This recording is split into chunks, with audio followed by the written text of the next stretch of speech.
Good morning, everyone. This is me waking up at the ungodly hour of 5 o'clock in the morning.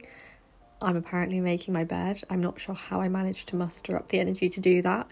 I decided I wanted to try the perfect 5 a.m. to 9 a.m.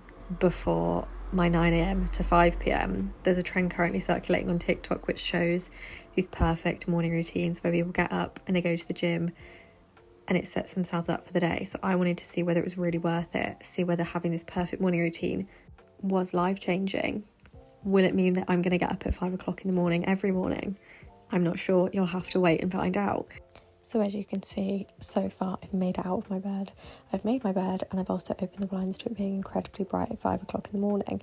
It wasn't exactly 5 o'clock in the morning, if I'm being completely honest. It was about 1:30 at this point, but it did take me a while to actually come to terms with getting out of bed. When I eventually mustered the courage to go downstairs and make my eggs for the morning, as you can see, I looked very thrilled to be doing that. I decided that I needed to have a bit of fuel in my body if I was going to be up at that hour, so I've popped a bagel in, I've made some eggs, and I'm trying to fuel myself for the day. Much to my dismay, the next part of this morning routine is me having to put on my gym clothes and mentally prepare for getting ready for the day. This was probably the weirdest part of filming my day, was filming myself in the bathroom getting ready. As you can see, I filmed myself washing my face, and I don't usually have an audience for this part of my morning. I definitely felt a lot of pressure to have a very extensive skincare routine, which unfortunately I don't. I have very acne prone skin, so a bit of Cetaphil and a tiny dollop of moisturiser in the morning is good enough for me.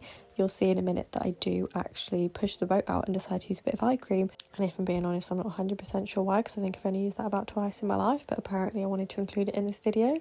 Again, also a very surreal experience to film myself brushing my teeth, not something I'm usually filming in the morning. Despite the time, I weirdly seem to be enjoying myself. I think it's probably just the delusion of waking up that early in the morning, but I feel like I did feel vaguely refreshed. I'm clearly getting ready for the gym here. Again, something I'm not usually implementing, especially that early in the morning, but I seem to be in quite good spirits. By this point in the morning, I definitely thought I would be in a more foul humour, but walking to the gym was actually very peaceful. As you can see, there was nobody there that early in the morning, so I felt like I had quite a nice quiet space to myself. Did a bit of a walk on the treadmill and the Stairmaster. I think that's all I could muster up the courage for that morning. I then walked home and thought about my life choices, and if I'm being honest, I would consider doing this again. Maybe not so early in the morning, but I really liked the routine. I came home, as you can see, I had a shower and I got on with the rest of my day.